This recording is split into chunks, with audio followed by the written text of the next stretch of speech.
Olá, gente boa, bom dia. Nesse terceiro domingo de outubro, Deus te abençoe nessa manhã. Você, membro da Igreja de Vila Carioca, você da congregação de Ana Gonzaga e você que nos ouve e nos vê no YouTube.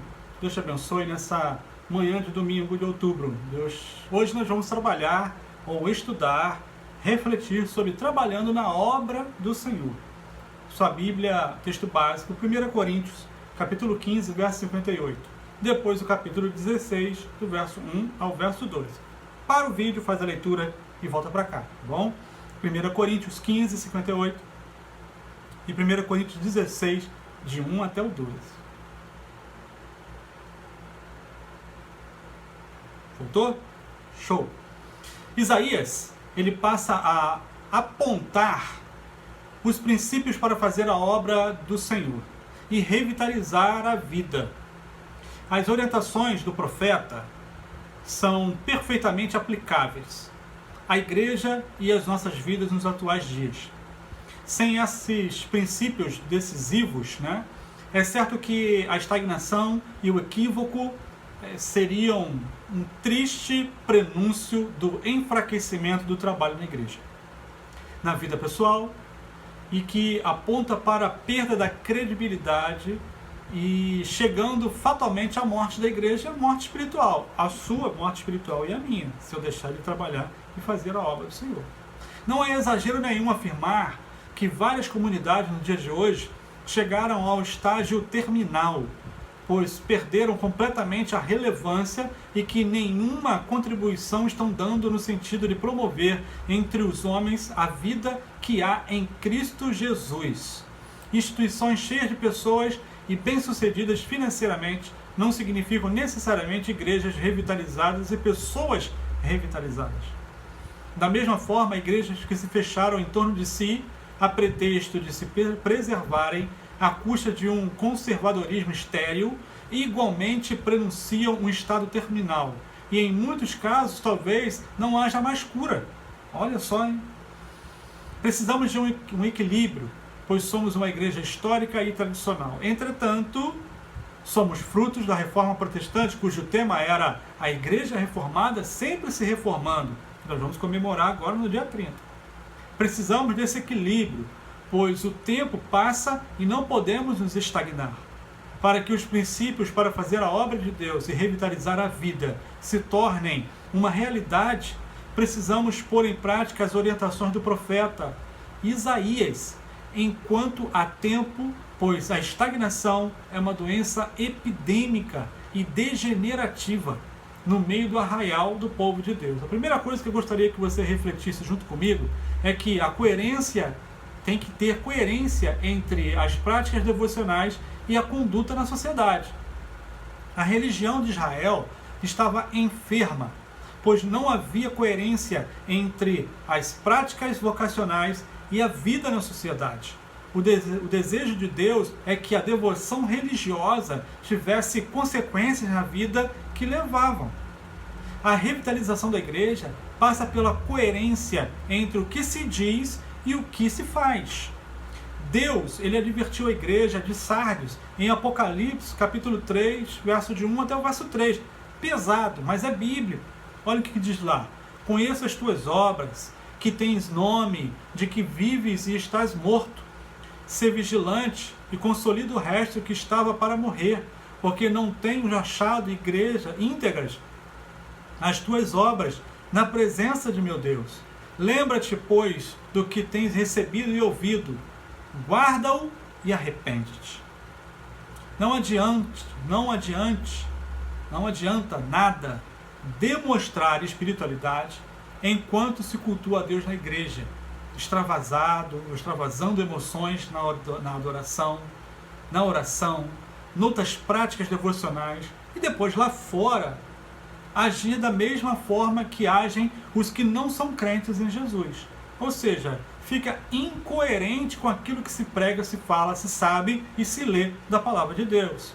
Essa incoerência enfraquece a mensagem da igreja, desonra o nome de Cristo e provoca a Deus. Isso mesmo, provoca a Deus.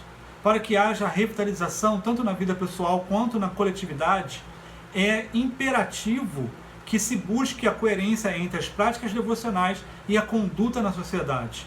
A coerência é uma atitude libertadora. E liberdade é vida, irmãos.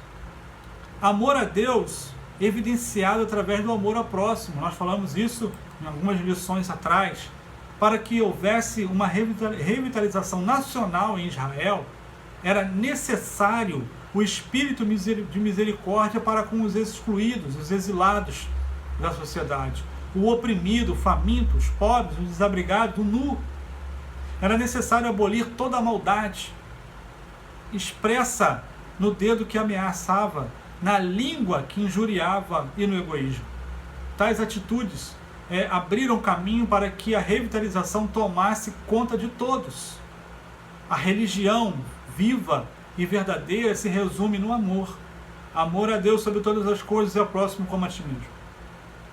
A falta de amor e comunhão é fator de morte para a igreja. O amor é um ingrediente essencial no processo de revitalização da igreja e na revitalização da sua vida. Prioridade absoluta às coisas do reino de Deus. Ela precisa ser na sua vida e na minha também. Segundo o profeta, a inobservância dos preceitos bíblicos era um sinal do descaso do povo para com as coisas de Deus, para com o reino de Deus. Cada um se preocupava em cuidar apenas dos seus próprios interesses.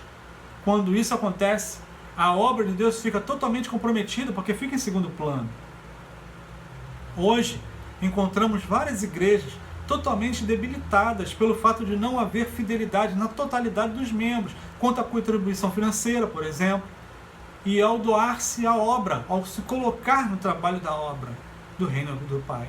Nós vemos inúmeras igrejas fecharem, presbiterianas ou não, porque as pessoas não contribuem financeiramente, ou acham que não precisam contribuir financeiramente, e também não se colocam à disposição do reino de Deus. Não é do pastor, não é do conselho, não é da liderança, é do reino de Deus para o qual eu e cada um de vocês foram chamados para trabalhar, no reino de Deus. O descaso, por exemplo, demonstrado pelos israelitas, no texto que nós lemos, quanto à devida observância dos preceitos bíblicos nos dias do profeta Isaías, era apenas um sintoma de que o coração deles não estava colocado na obra. Esse ato de infidelidade vinda deles impede o fluir da vida sobre o novo de Deus. É precisamente isso que o profeta Ageu, no capítulo 1, Ageu está aí na Bíblia, Ageu capítulo 1, verso 10 e verso 11, declara assim: por isso os céus sobre vós retêm o seu orvalho, e a terra os seus frutos. Fiz vir a seca sobre a terra e sobre os montes, sobre o cereal, sobre o vinho, sobre o azeite e sobre o que a terra produz, como também sobre os homens, sobre os animais e sobre todo o trabalho das mãos. Pesado, mas é bíblico. Reflita comigo. Trabalhar na obra do Senhor é um privilégio que cada um tem, eu e você. Trabalhar no reino de Deus é um privilégio. Ser escolhido para trabalhar, ingressar na igreja, louvar a Deus, agradecer, cultuar a Deus, é um privilégio.